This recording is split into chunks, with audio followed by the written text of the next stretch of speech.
શ્રીહરિ જ્યારે જ્યારે દરબારગઢથી માણકીએ અસવાર થઈને લક્ષ્મીવાડીએ પધારતા ત્યારે માણકી ઘોડી ઘણીવાર એક જગ્યાએ આવીને ઊભી રહેતી અને શ્રીહરિ ખુદ ઘોડીએથી હેઠા ઉતરીને એ જમીનને પ્રણામ કરતા.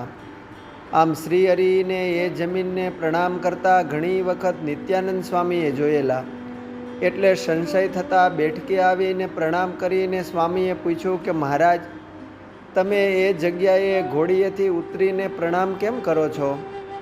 ત્યારે શ્રીહરિ કહે કે સ્વામી, આ જગ્યાએ પહેલાં હિંડિંબા વન હતું. આ જગ્યાએ વડનું એક મોટું ઝાડ હતું. બધા અવતારો વખતે અમે આ જગ્યાએ બેઠેલા છીએ. આ જગ્યાએ આવતા જ માણકીના પગ થંભી જાય છે. એ સારું અમે પ્રણામ કરીએ છીએ.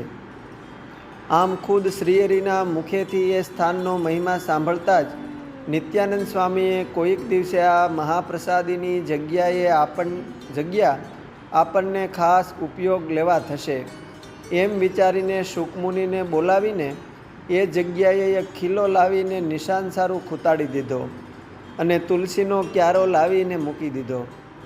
સંવંત 1886ના જેઠ સુધી દસમીના મધ્યાહ્ને જ્યારે શ્રીહરિ પોતાની લીલા સંકેલીને પરત સ્વધામ સિધાવ્યા, એ સમયે શ્રીહરિની પાલખી લઈને સૌ લક્ષ્મીવાડીએ આવીને વિધાતાનંદ સ્વામીની ઓરડી પાસે અગ્નિ સંસ્કાર કરવા સારું સૌ ઊભા રહ્યા. એ વખતે નિત્યાનંદ સ્વામીએ ગોપાળાનંદ સ્વામીને જણાવ્યું કે સ્વામી, શ્રીજી મહારાજે સ્વમુખે આપણને જે જગ્યાનો મહિમા કહ્યો હતો એ સ્થાને અગ્નિ સંસ્કાર કરો તો હું એ જગ્યાએ મંદિર કરાવીશ. તમોએ ગઢપુરમાં શ્રી ગોપીનાથજી મહારાજના મંદિરની સેવામાં ઘણો લાભ લીધો હતો. એ સમયે તમે મને ભણવા મોકલ્યો હતો, એટલે હું બહુ સેવા કરી શક્યો નથી. તો આપ સૌ જો કૃપા કરો તો આ શ્રીજીના અંતિમ સંસ્કારની જગ્યાએ હું મંદિર બંધાવવાની સેવા કરીશ. નિત્યાનંદ સ્વામીની આવી અરજ સાંભળીને ગોપાળાનંદ સ્વામીએ શ્રીહરિની પાલખી ત્યાં લેવડાવી. ત્યાં તુલસીનો ક્યારો હતો. એ જ જગ્યાએ સુખડ તુલસીને પીપળાના લાકડાઓ વગેરેથી શ્રીહરિના વિગ્રહનો અગ્નિ સંસ્કાર કર્યો. એ વખતે દરરોજ શ્રીહરિ માટે હાર બનાવનાર માળી કરશન ભગત બે હાર બનાવીને મનમાં સંકલ્પ થતા નિસરા કે આજ અંતિમ વખત હાર શ્રીહરિને અંતિમ ક્રિયામાં પહેરાવું. એમ વિચારીને બે હારની છાબડી લઈને બેઠક પાસેથી નીકળ્યા.